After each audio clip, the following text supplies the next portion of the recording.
baik dan teramat baik. Ya. Amin.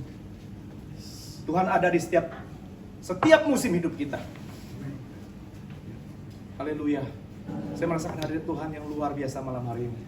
Saya bersyukur Tuhan ada di tengah-tengah kita, Roh Kudus hadir. Kalau Dia hadir ada sesuatu pasti terjadi. Amin. Amin. Saudara, judul tema saya ingin mengalir aja dengan Roh Kudus. Saya percaya kuasa Roh Kudus ada. Roh Kudus di setiap kita ada. Roh Kudus itu dahsyat, Roh Kudus itu hebat, Roh Kudus itu luar biasa. Ya, saya mau belajar, peka akan Dia, peka akan suaranya. Saya belajar mengalir. Waktu Bro Daniel minta saya sharing, hati saya itu melonjak, saudara. Seperti Pak Heri disuruh melonjak, tapi saya nggak tahu melonjak kenapa. Saya rasanya ada sesuatu gitu yang melompat dari dalam. Itu saya percaya Roh Kudus gitu. Tetapi habis itu saya takut juga, saudara. Kenapa saya takut? Secara manusia, secara daging saya berperang. Roh saya sukacita, tapi daging saya takut, saudara. Daging saya lemah. Saya bilang, Tuhan mau bicara apa, Tuhan? Aduh Tuhan, kok saya, Tuhan? Di awal tahun ini, aduh Tuhan. Saya bergumul, saudara. Saya bergumul, berat saya bergumul. Akhirnya timbullah satu ide. Tuhan katakan, walking with God. Berjalan bersama Tuhan. Saudara, saya mengalami banyak hal bersama Tuhan dalam hidup ini. Saudara tahu kesaksian saya. Kalau yang belum dengar nanti kapan-kapan saya saksikan, saudara. Mujizat pertama dalam hidup saya selama saya melangkah kaki saya di Australia. Ketika saya tiba di Sydney pakai visa turis, saudara. Tuhan tolong di situ. Waktu saya mau dipulangkan sama imigrasi, ketika saya dicurigai mau jadi pekerja ilegal di Australia tahun 2001, di situ saya menjerit, saudara. Saya belum mengenal siapa Yesus, saya belum mengenal Tuhan dengan baik. Waktu itu tahun 2000 saya dibaptis, saya terima Yesus. Tetapi iman saya belum bertumbuh. Saya belum mengerti itu apa kekristenan. Saya belum baca firman, saya cuma ikut-ikutan aja. Ya, tetapi pada saat itu saya terjepit, saudara. Benar-benar gak ada jalan keluar. Ya. Mujizat pertama dalam hidup saya sejak saya ikut Yesus waktu di airport Maskot. Ya, saya dikerubuti 7 petugas imigrasi, custom, tinggal kita berdua. Satu sebelah sana, satu sebelah sini. Kita kayak penjahat perang di istirahatnya. Begini, saudara. You tell us, you come here, you wanna work, you wanna work. No, we are not, we are tourists. You lie. Saya trauma 3 bulan pada saat itu saya melihat seragam polisi, saya trauma, saudara. Saya ketakutan karena saya seperti ditekan gitu ya. Di situ saya menjadi, Tuhan Yesus tolong, Tuhan. Roh Kudus tolong, kenapa duitnya pinjam semua? Gak ada duit, saudara, waktu kemarinnya. Di situ saya berseru kepada Tuhan, saya menjerit kepada Tuhan. Akhirnya saya bisa keluar. Dari situ mujizat pertama yang saya alami. Amin. Sejak saya keluar dari situ, saudara, saya sungguh-sungguh cari Yesus dalam hidup saya. Saya hidup berjalan bersama Dia. Engkau ada bersamaku di setiap musim hidupku. Enggak sampai di situ. Saudara pikir enak lagi? Enggak enak. Tempat tinggal enggak ada. Saya cerita sama tidur di laundry, enggak ada. Saya pernah tidur di laundry. Banyak hal dalam hidup ini Tuhan ajar, Tuhan latih. Saudara, saya ingin katakan begini. Lagu pujian Halim tadi luar biasa. Jalan serta Yesus. Jalan serta Yesus banyak suka, ada suka, ada duka. Tapi berbahagialah kalau banyak duka dalam hidup kita, saudara.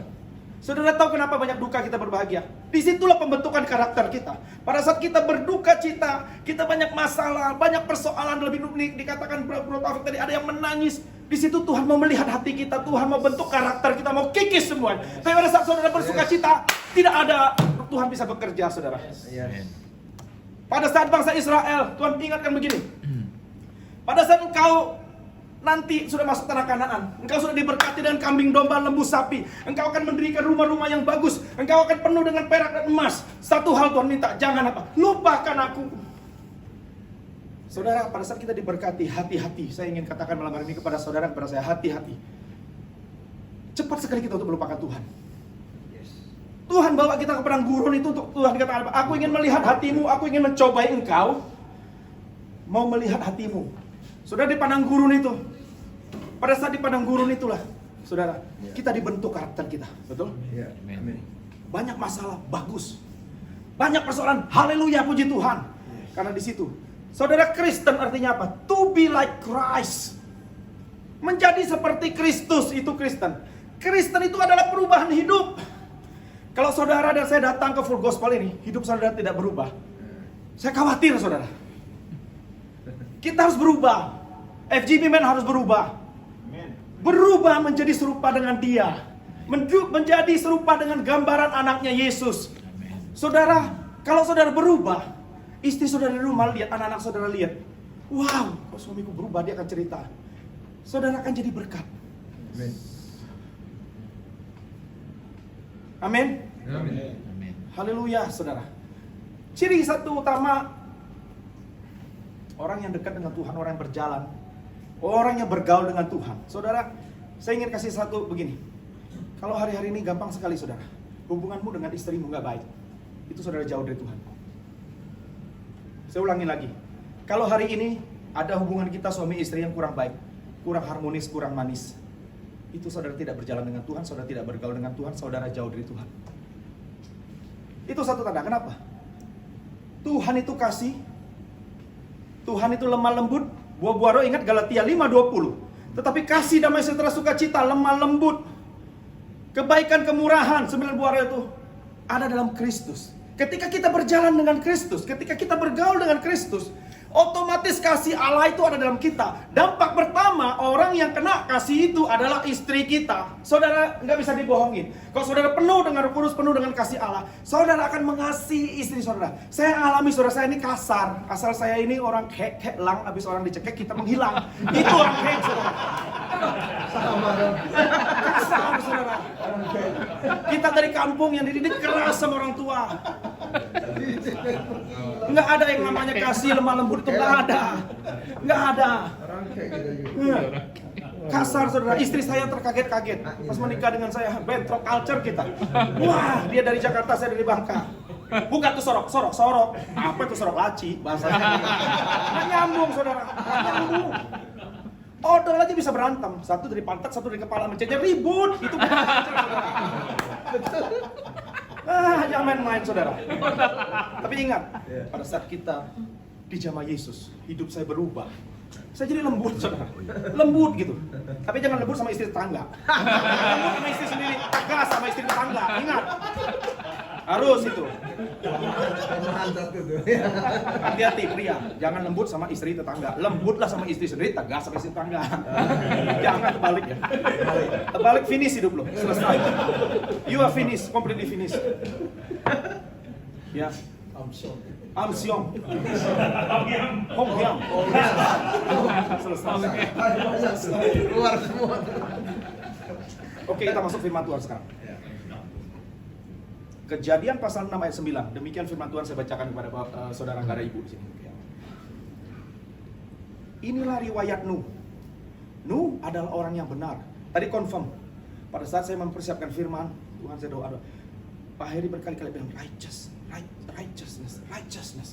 Aduh Tuhan, terima kasih, saya bilang confirm. Saudara, inilah riwayat Nuh. Kejadian 6 ayat 9. Nuh adalah orang yang benar, righteous man, dan tidak bercelah. Nuh adalah orang yang benar dan tidak bercelah di zamannya, dan Nuh hidup takut akan Allah. Bahasa Inggris aja, Nuh walk with God. Nuh walk with God. Dalam bahasa Indonesia nya cantik sekali, bagus. Biasa terjemahan Indonesia tuh agak sedikit tahu sendiri dalam Alkitab. Tapi sekali ini bagus bener. Nuh bergaul dengan Allah. Saudara, hidup Nuh di zaman itu, saudara, saya teliti, saya pelajari, tidak mudah dia berjalan dengan Tuhan. Tidak mudah, saudara. Ya. Kejadian 6 ayat 5 dan 6 dikatakan demikian. Ketika bumi bertambah banyak, orang kawin dan mengawinkan banyak, dilihat Tuhan bahwa kejahatan manusia besar di bumi ini. Dan hal ini dikatakan apa?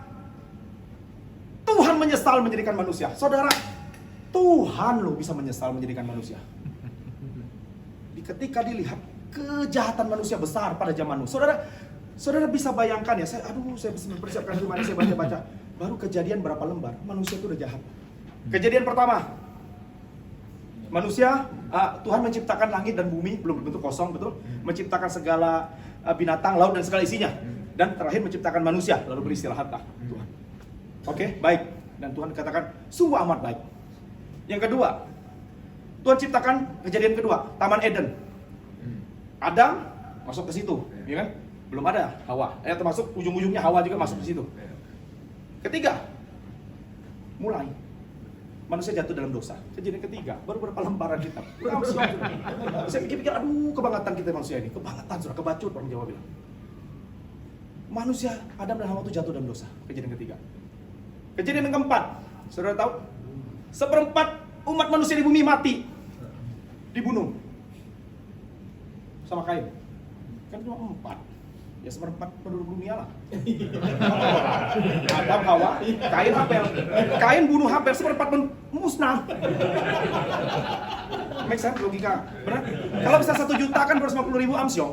Itu kan seperempat penduduk dunia mati sama Habel, sama Kain. Kejadian keempat adalah pembunuhan. Kejadian kelima agak halus sedikit, keturunan Adam. Kejadian keenam masuk Nuh, betul? Dilihat oleh Tuhan bahwa kecenderungan hati manusia hanya membuahkan kejahatan semata-mata. Menyesallah Tuhan sudah menjadikan manusia. Dan apa dikatakan, hal ini memilukan hatiku, kata Tuhan. Tuhan tuh bisa pilu, bukan panbes aja pilu. Saudara, saya cari arti pilu. Sedih yang berlebihan, sedih yang mendalam, itu artinya memilukan hati Tuhan. Saudara tahu lagu Panbes ya? Yang kalau yang milenial sih sorry. Yuk punya tahu. Tapi yang generasi Pak Tatang itu Panbes tahu. Pilu rasa hatiku karena tinggalkan aku. Benar. Manusia meninggalkan Tuhan, pilu hati Tuhan. Ya. Terus masuk lagi ke bawah. Kejadian 6 ayat 11-12. Tuhan menilik bumi ini. Sungguh rusak benar bumi ini. Rusak Tuhan. Lihat 3 kali Tuhan katakan rusak bumi ini. Hancur, rusak, bejat bumi ini. Di situ Nuh hidup, saudara. Tapi ayat 8 indah sekali. Kejadian 6 ayat 8 katakan, Nuh mendapat kasih karunia di mata Tuhan. Barulah timbul kejadian 6 ayat 9. Inilah riwayat Nuh. Inilah story-nya Nuh. Inilah sejarahnya Nuh. Nuh adalah orang yang benar. Righteous man. Dan tidak bercela, dan Nuh hidup bergaul dengan Allah. Noah walk with God. Saudara, di tengah-tengah zaman Nuh itu, Nuh berjalan, saudara, setengah mati, susah payah. Karena hanya dia yang bergaul dengan Tuhan, hanya dia yang berjalan dengan Tuhan. Dia tidak bergaul dengan orang di sekitarnya. Saudara, 1 Korintus pasal 15 ayat 33 mengatakan demikian. Jangan sesat, pergaulan yang buruk merusak kebiasaan yang baik. Saudara, kalau salah bergaul hidup lu habis, hidup lu amsyong. Saudara bergaul dengan orang judi di kasino, selesai hidup lu. Saya punya teman 1 unit habis, saudara. Hampir bercerai sama istrinya. Bener, orangnya masih hidup, masih ada. Dia bilang, 1 unit habis. Salah gaul, selesai hidup. Gaul sama penjudi habis. Gaul sama, coba, lu jangan aneh-aneh deh. Gaul sama perampok bisa merampok, gaul sama orang narkoba selesai, bisa. 1 kali saya datang, teman dari Indonesia, saya kenal sama kokonya, dia mau datang bisnis di sini, cari-cari setelah beberapa tahun yang lalu, dia ngajak saya pergi makan gitu ya. Dia masih muda sih, dipanggil Seko. Dia pikir saya anak nakal, dia nggak tahu saya innocent. Saya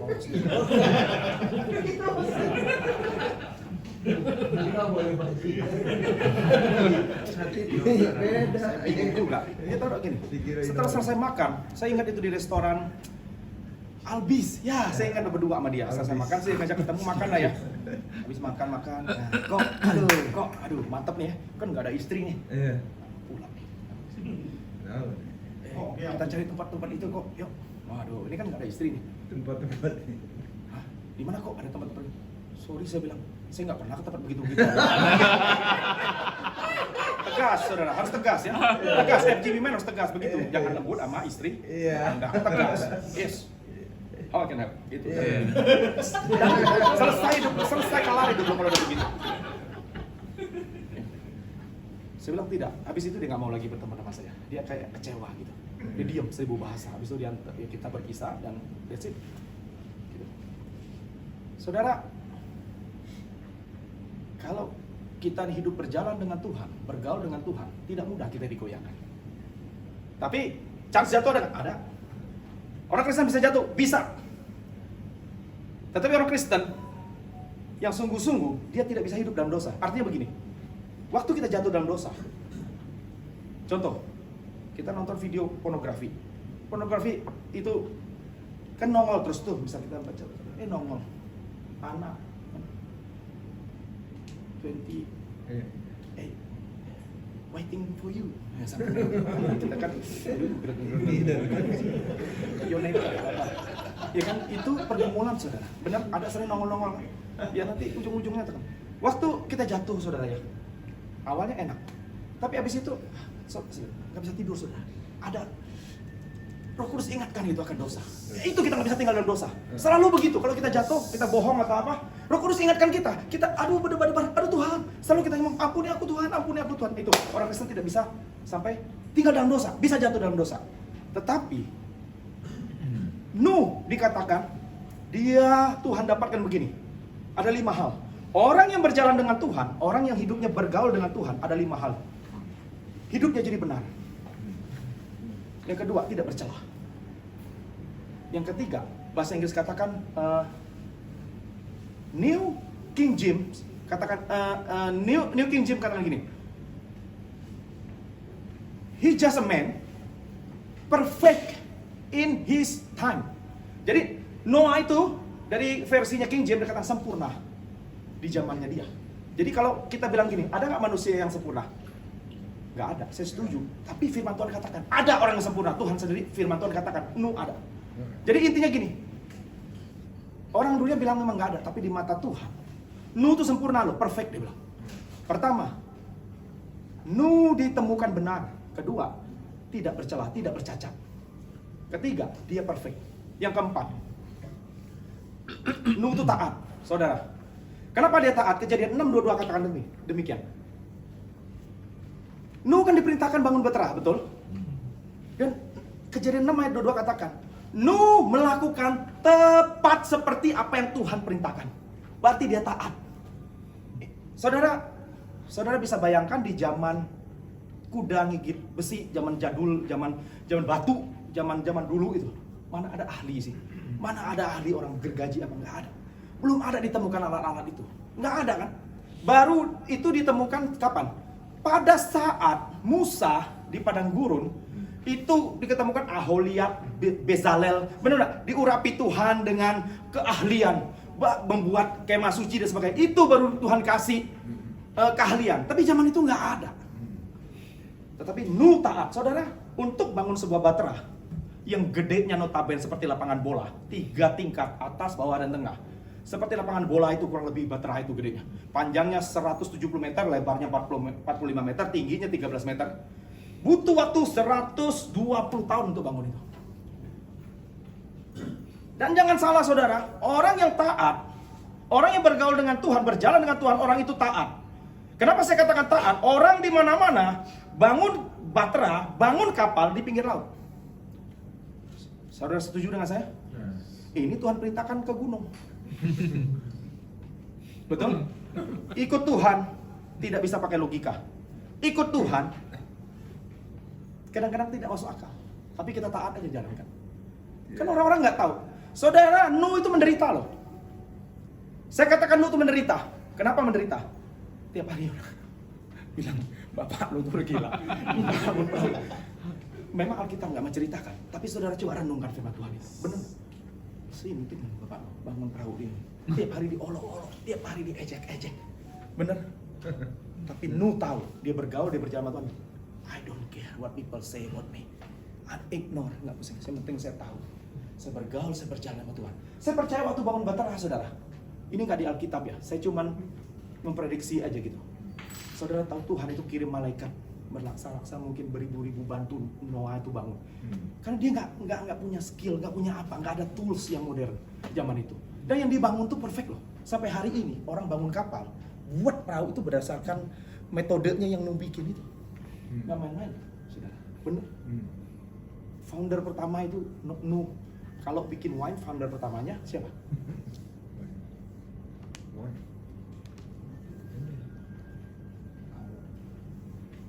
Nuh juga lah. Abu gimana sih? Enggak, gini kan ceritanya. Habis batera udah selesai, air bah udah turun ya kan. Tuhan mempersembahkan itu udah pelangi kan, udah nggak ada lagi. Tuhan bersumpah tidak ada lagi air bah habis ini di bumi kan. Habis itu Nuh mulai nanam apa? Nanam anggur, betul nggak? Habis itu dia mulai bikin itu. Jadi foundernya white, bro. Ingat tuh, Nuh bukan Amerika, bukan orang Spanyol. Ada boyong itu, nggak ada orang ini. Nuh, ya ingat Nuh. Nuh yang pertama kali bikin anggur sampai dia mabok, ingat? Waktu dia mabok kan dia telanjang, betul? Si Ham, anaknya, pas ketemu dia telanjang, apa yang dia lakukan? Dia ketawa, diceritain ke saudaranya, si Sem dan Yafet, bapak kita telanjang.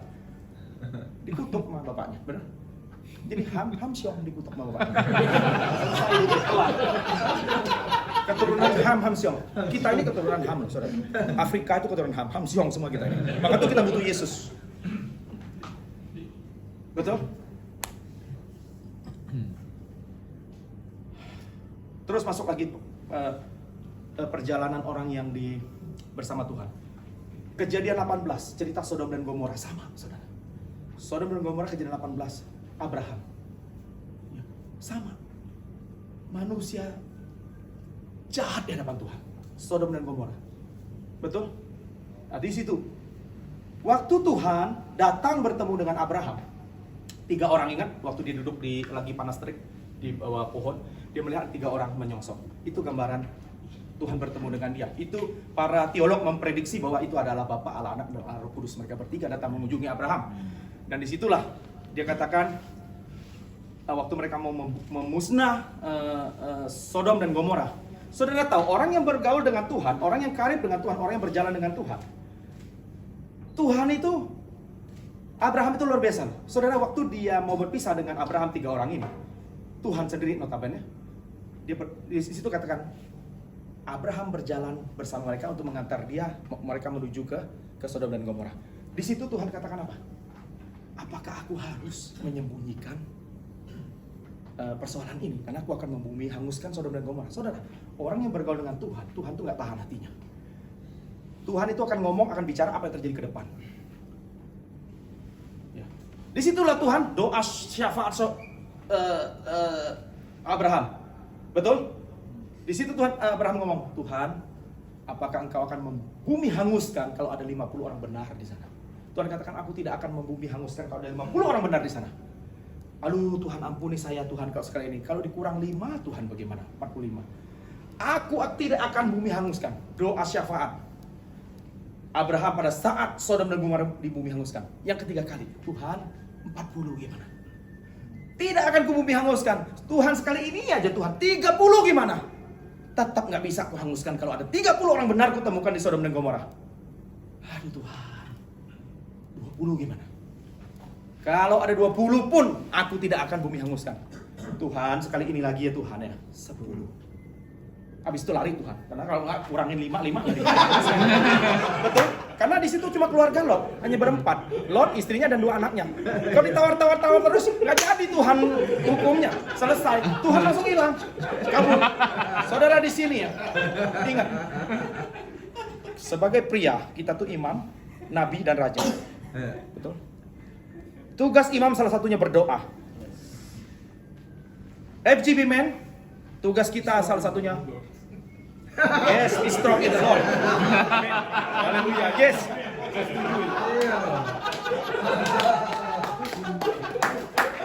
You make me nervous, brother. You make me nervous. Unbelievable. Thank you so much.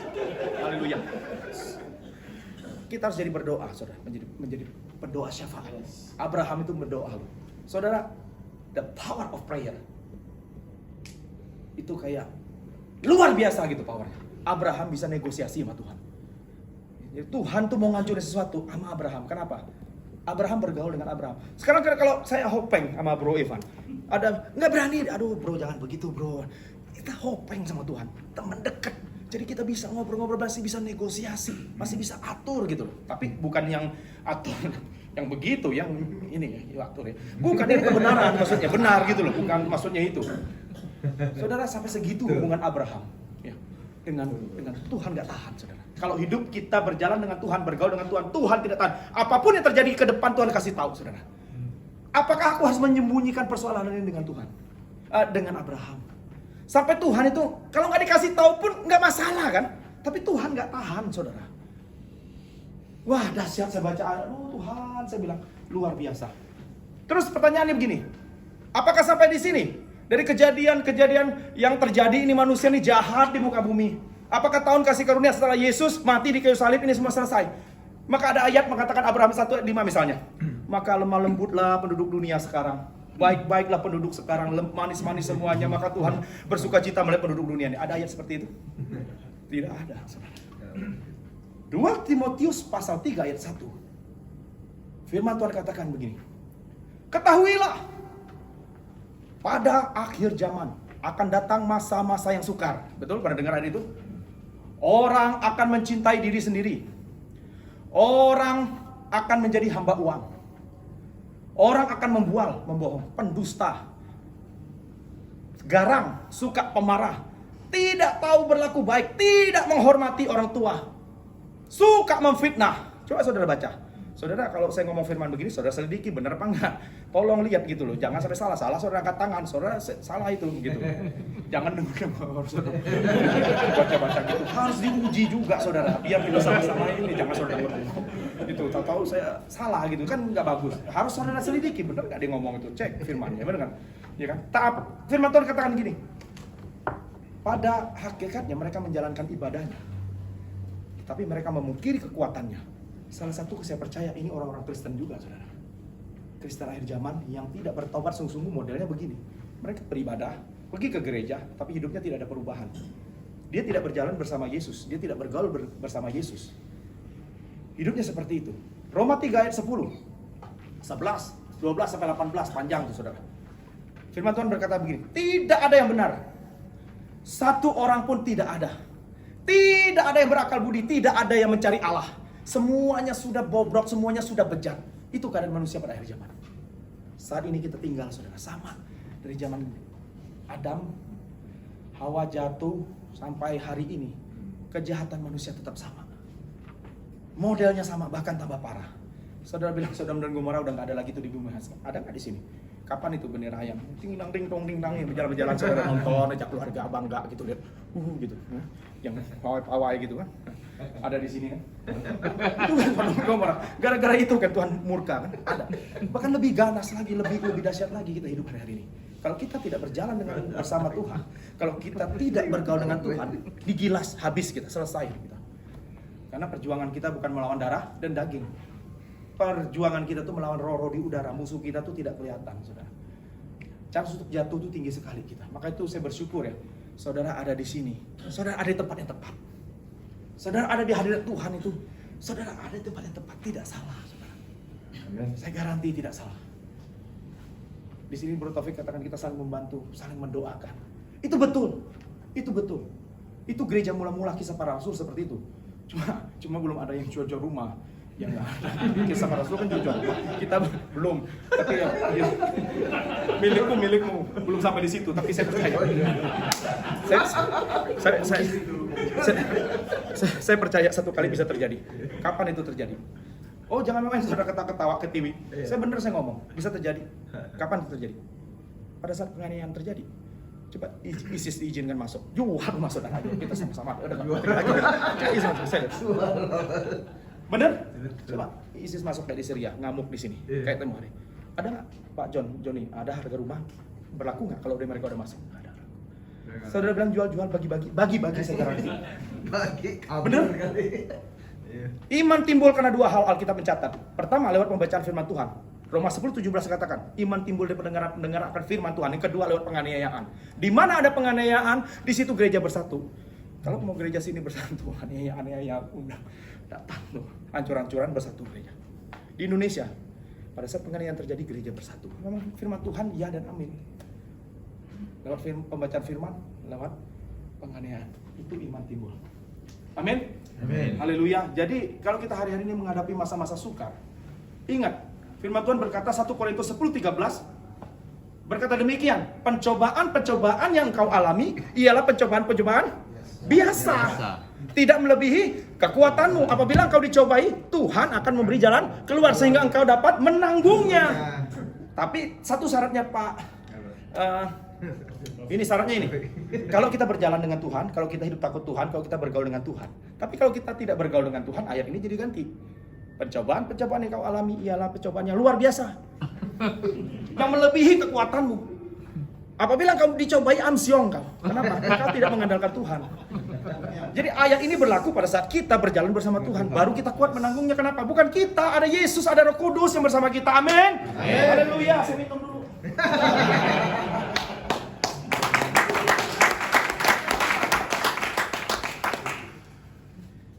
Sampai di mana ya? Sampai minum. Yang kamu tadi ya, ada berapa poin? Yang pertama, hidup kita jadi benar. Kenapa hidup kita jadi benar? Yohanes 14 ayat 6 katakan gini. Yohanes 14 ayat 6 katakan gini. Yesus katakan, akulah jalan, kebenaran dan hidup. Who is the truth? The truth is Jesus Christ. Jadi pada saat kita bergaul dengan kebenaran Yesus itu sumber kebenaran, sumber dari segala sumber kebenaran. Waktu kita bergaul, kita berjalan bersama kebenaran, kita akan jadi benar. Amin. Yesus itu tidak bercela. Anak domba Allah. Yohanes datang, itulah anak domba Allah yang tidak ada cacat celahnya. Dia yang akan menghapus dosa dunia. Ingat Yohanes Pembaptis tidak ada cacat celah, betul? Tadi kan tidak bercelah. Dia sumber yang tidak bercelah. Waktu kita berjalan bergaul dengan dia, kita tidak bercelah. Otomatis power itu datang, kita nggak bercelah. Amin. Yang ketiga, kita ini ditemukan sempurna oleh Tuhan, betul? Nuh itu sempurna, Tuhan katakan, dia sempurna. Matius pasal 8 ayat 48. Matius pasal 5:48 katakan begini. Hendaklah kamu sempurna sebab Bapakmu di surga sempurna. Ada ayat mengatakan demikian, Saudara. Hendaklah Tuhan perintahkan kita sempurna karena Bapakmu di surga sempurna. Jadi waktu kita berjalan sama Tuhan, kita ketemu yang sempurna, hidup kita bisa sempurna. Poin yang keempat, sama juga orang ini bergaul dengan Tuhan juga. Benar nggak? Salah ya? Salah. Betul. Iya, kalau salah koreksi ya. Bikin saya nervous, bro. Saya takut juga, Saudara. Saya takut juga. Saya kan ngomong-ngomong seperti kalau salah kan malu, Saudara. Malu. Apa kata dunia kan salah kan malu-malu aja nih orang asal sembarangan ngomong. Waduh, hawise kan saya. Udah anak hati lah kalau salah. Cincai lah. Poin yang keempat, orang yang berjalan dengan Tuhan, orang yang bergaul dengan Tuhan, orang yang mengandalkan Tuhan. Poin yang keempat, orang itu akan diangkat Tuhan. Ayat dari mana? Kejadian. Coba cek. Kejadian pasal yang kelima, mundur sedikit. Kejadian pasal 5 ayat 21 sampai dengan 24. Panjang loh nih, panjang ya. 21 sampai 24. Saudara cek benar-benar ini. Ketika Henok berumur 65 tahun, ikuti bro. Ketika Henok berumur 65 tahun, Henok memperanakan Metusalah 22. Dan Henok hidup bergaul dengan Allah selama 300 tahun lagi. Setelah ia memperanakan Metusalah dan ia memperanakan anak-anak lelaki dan perempuan. 23. Jadi Henok mencapai umur 365 tahun. Ke-24 dikatakan lagi. Dan Henok hidup bergaul dengan Allah sebab ia tidak ada lagi. Karena dia telah diangkat oleh Allah. 2 kali dikatakan di situ bahwa Henok hidup bergaul dengan Allah. Henok berjalan dengan Allah. Maka itu hidupnya diangkat.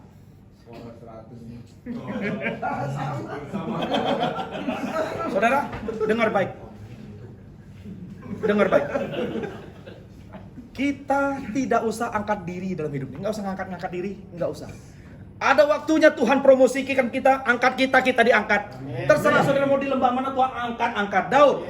Saudara waktu Daud, ingat Daud. Aduh, waktu Samuel datang mau mengurapi dia, bapaknya. Ada Nabi Samuel, panggil anaknya. Yang gede datang, Eliab, gede tinggi badannya. Ya saya pendek sih. Tentara. Pikir bapaknya yang diurapi jadi raja Eliab. Bukan. Kita aduh. Kok ngerenyang nih nggak ada. Terus datang lagi yang kedua. Bukan, Syamah. Ya, ketiga saya lupa namanya. Terus keempat, kelima. ada lagi nggak anak lu yang lain? Ada sih bro, dia di padang saudara lagi ngembalin kambing domba. Aduh, panggil. Nggak bisa kalau nggak ada dia. Saudara nggak dianggap.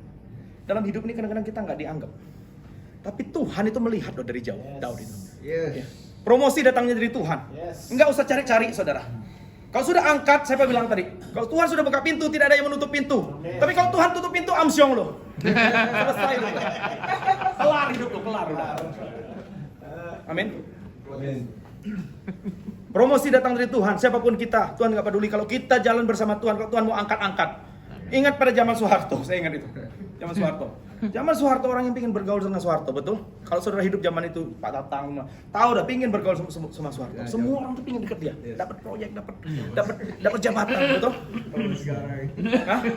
Minta dia dekat, semua ingin berlomba-lomba dekat sama dia. Salah satu Harmoko kan? Berapa periode dia menjadi Menteri Penerangan? Harmoko hari-hari omong kosong, betul? Tidak ada kebenaran itu. Tetap aja laku, tetap aja nggak diganti-ganti. Betul?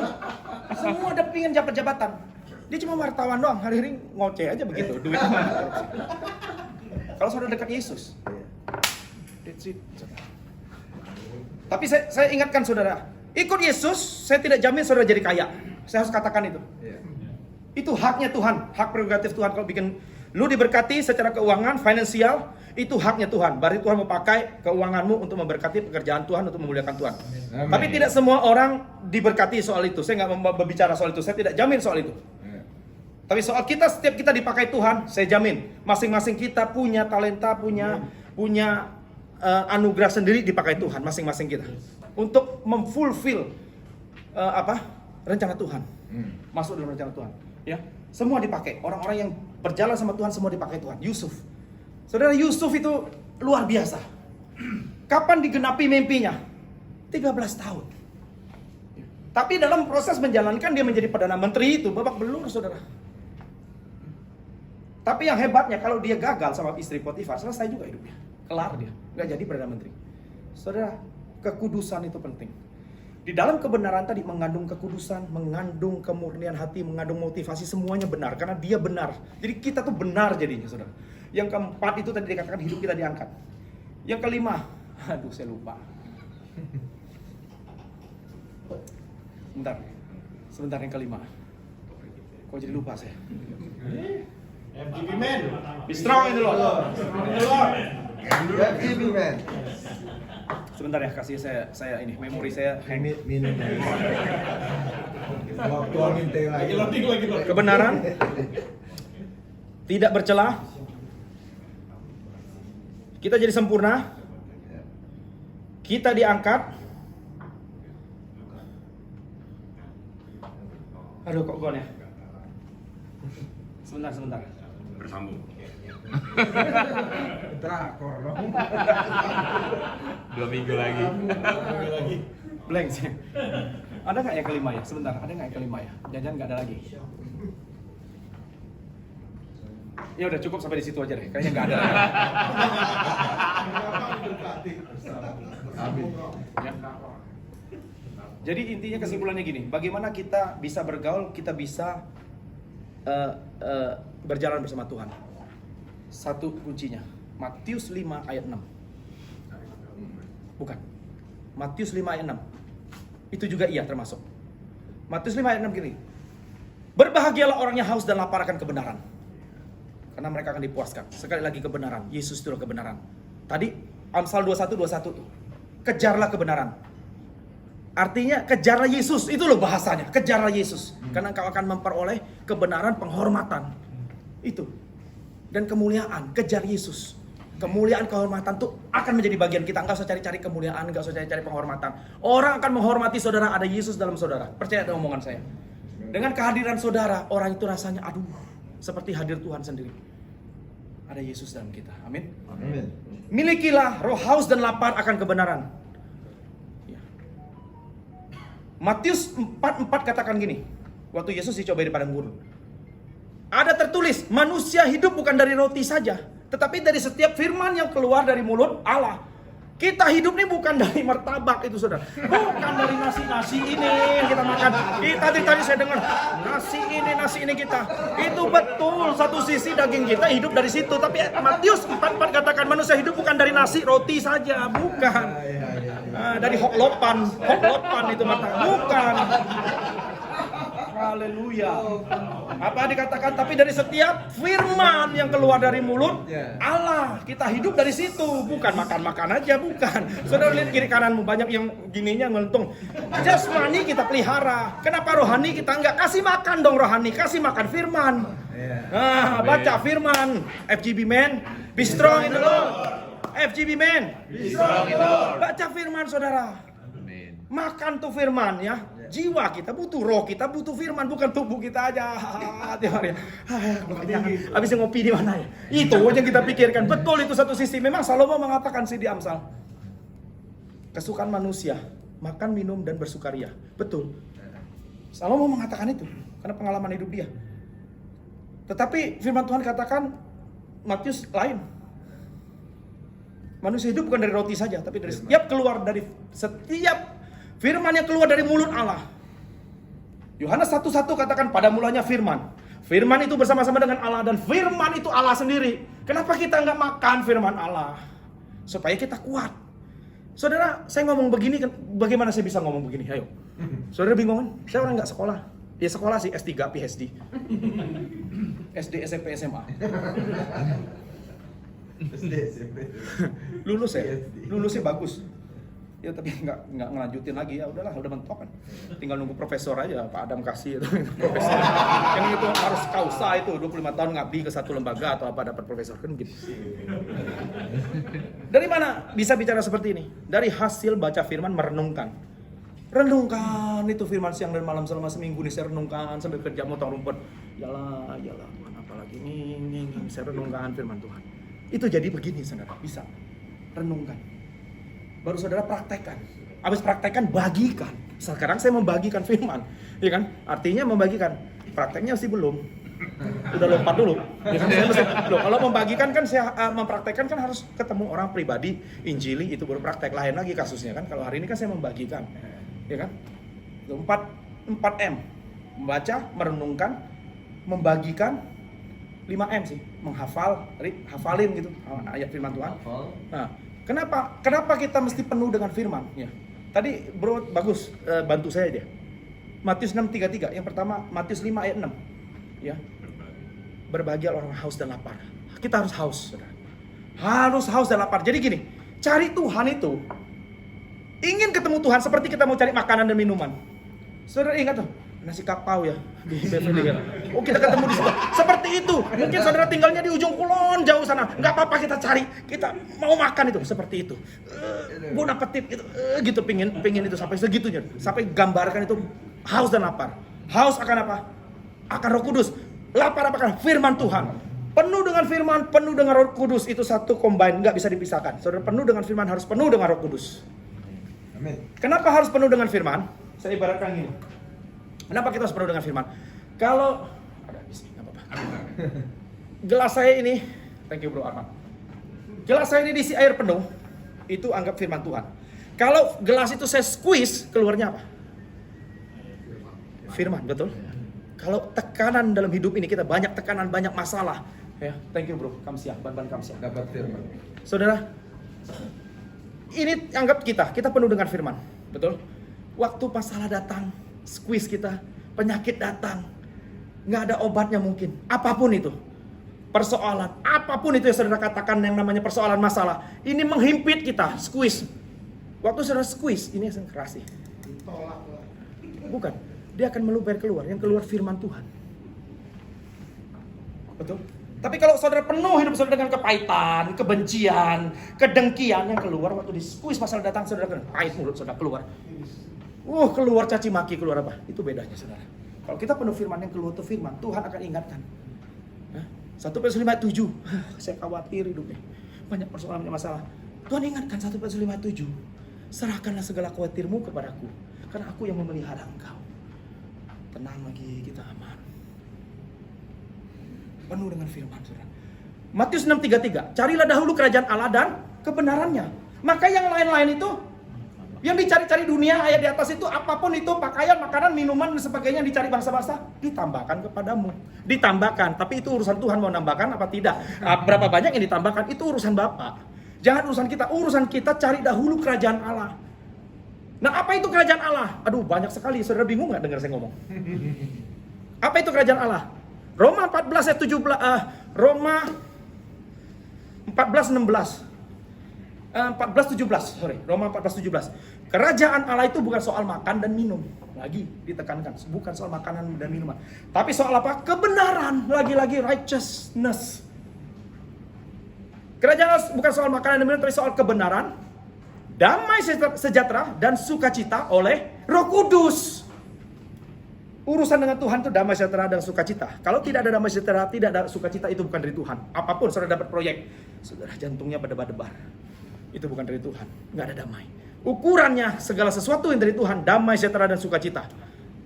Terus apa lagi? Kerajaan Allah. 1 Korintus 4 ayat 20. Sebab kerajaan Allah itu bukan hanya perkataan omong kosong, tapi soal kuasa. Ada kuasa Allah. Tadi si Bro Yosef katakan bahwa bukan hanya ini aja gitu, tapi ada kuasa Allah, ada mujizat Allah di tempat ini. Saudara harus percaya itu. Waktu Yesus naik ke surga, sebelum dia naik dia katakan gini, kepadaku segala kuasa di bumi dan di surga diberikan Bapa kepadaku. Ku berikan kepadamu. Waktu Yesus, kita ini diberi kuasa, mandat, otoritas. Kisah 1 ayat 8. Engkau akan menerima kuasa apabila Roh Kudus turun ke atasmu. Menerima kuasa. Efesus pasal 1:19. Kuasanya itu apa? Kuasanya itu dahsyat. Betapa hebat kuasanya bagi kita yang percaya. Dahsyat kuasa Tuhan itu. Satu kali saudara, saya tumpangi, saya nggak ngerti ya. Saya belajar berdoa. Hari ini saya praktekkan. Satu kali saya berdoa untuk orang pinggangnya, jalan oma-oma, udah begini sejalan. Setiap ini jalan pinggang begini. Saya doakan dia, saya terbeban. Dalam nama Yesus, aku perintahkan sembuh. Out, nggak penyakit. Saya udah nggak, saya tinggalin. Saya nggak ngerti sembuh nggak sembuhnya. Semua saya praktekkan aja firman Tuhan. Beberapa lama dia datang, dia kesaksian. Dia kasih tahu saya, lu ingat nggak lu numpang tangan sampai sekarang oma sembuh? Dia bilang total. Enggak, saya bilang. Berikan kemuliaan pada Tuhan. Itu bukan saya sudah nggak merasa apa-apa. Itu kuasa Roh Kudus yang ada dalam kita. Betapa hebat kuasanya bagi kita yang percaya. Iman lagi. Kalau kita percaya hebat, kalau nggak percaya nggak hebat. Satu Tuhan. Amin. Amin. Haleluya, puji Tuhan. Udah kepanjangan saudara, saya mau pulang. Udah ya, udah jam 9. Udah ya, jam 9. Mantap. Itu orang yang berjalan dengan Tuhan. Itu ciri-cirinya seperti itu semua gambarannya. Kalau saudara mau berjalan, mau bergaul dengan Tuhan, mau cari Tuhan gimana caranya? Supaya hidup saudara benar, sempurna, tidak bercela. Dan saudara mau diangkat Tuhan hidup saudara. Bergaulah dengan Yesus. Lapar dan haus, miliki lapar dan haus, dan cari dulu kerajaan Allah di atas semuanya. Jangan makanan minuman, cari dia. Pagi, ya, siang, cari dia, renungkan dia. Aduh Tuhan, I miss you. Setiap kali saya doa, saya cuma bilang gini, Father, I love you. Saya nangis saudara, saya merasakan dia hadir. I love you Father, I love you Lord Jesus, I love you Holy Spirit. Brrr, kayak kesetrum. Saudara, penuhlah dengan Roh Kudus. Kalau saudara belum dibaptis Roh Kudus, harus penuh dengan Roh Kudus. Salah satu tanda aja, tidak menyelamatkan, tapi orang yang penuh dengan Roh Kudus, dia berbahasa roh. Itu tanda. Penuh dengan firman, penuh dengan Roh Kudus, supaya kita kuat menghadapi hidup ini. Saudara, saya ingin tutup kesaksian. Orang yang berjalan dengan Yesus, orang yang bergaul dengan Yesus, hidupnya tidak akan takut mati lagi, saudara. Stefanus, waktu dia khotbah, dalam sejarah khotbah terpanjang itu Stefanus, saudara. Ceritanya dari zaman Musa sampai zaman Yesus diceritakan semuanya. Itu khotbah terpanjang Stefanus. Tahu Stefanus siapa? Stefanus itu bukan salah satu murid Yesus, tapi dia yang dipilih 7 orang untuk mengurusi janda-janda ya.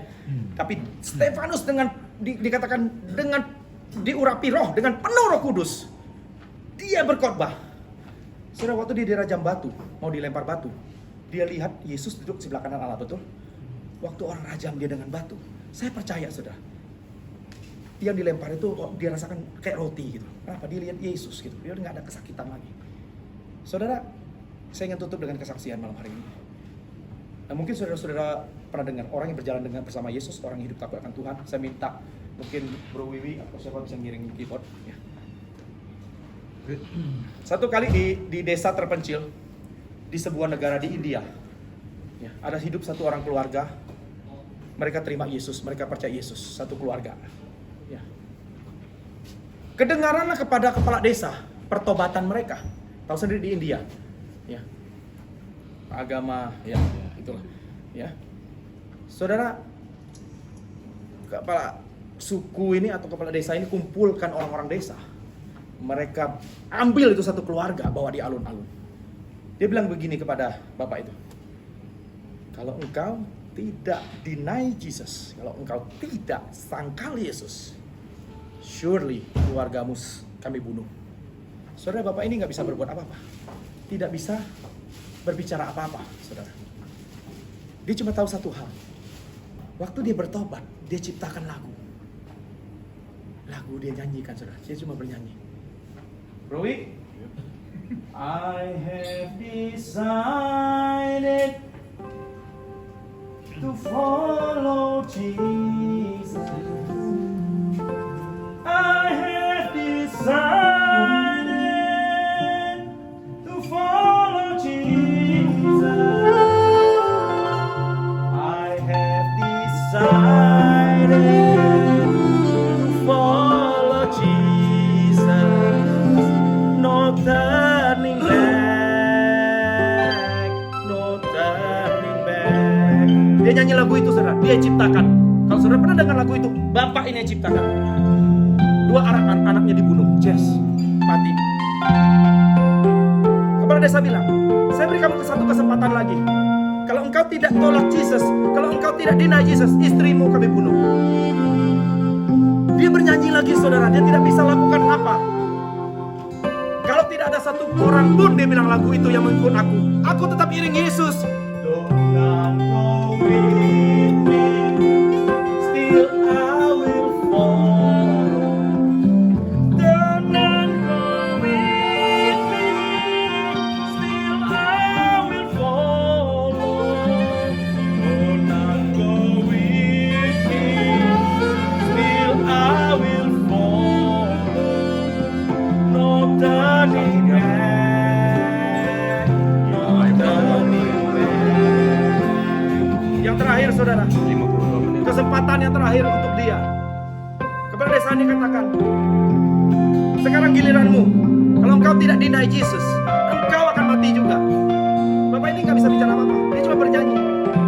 Dia katakan begini, cross before me, the one behind me.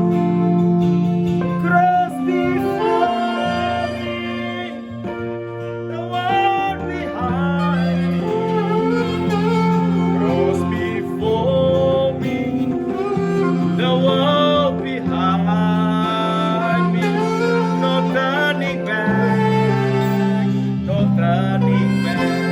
Saudara tahu, kepala desa melihat beberapa bulan kemudian setelah mereka dibunuh, hati dia di Jamaah Roh Kudus, dia tidak tahan, saudara. Habis dia bunuh orang percaya ini sekeluarga, dia kumpulkan lagi orang-orang sedesa itu yang di India. Ini cerita nyata, saudara. Ini bukan fiksi, cerita nyata. Dibawa lagi ke alun-alun. Di situ kepala desa ini declare, dia terima Yesus, saudara. Satu kampung itu terima Yesus karena dia melihat Yesus nyata di dalam orang ini sekeluarga, saudara. Mereka sekampung bertobat, saudara. Oh, puji Tuhan, saya melihat ini, saya menangis. Setiap saya dengar, saya ada rekaman, saya lihat ini, saya menangis, saudara. Ada orang itu yang seperti ini, saudara. Tidak takut lagi mati dalam hidup ini. Puji Tuhan, saudara.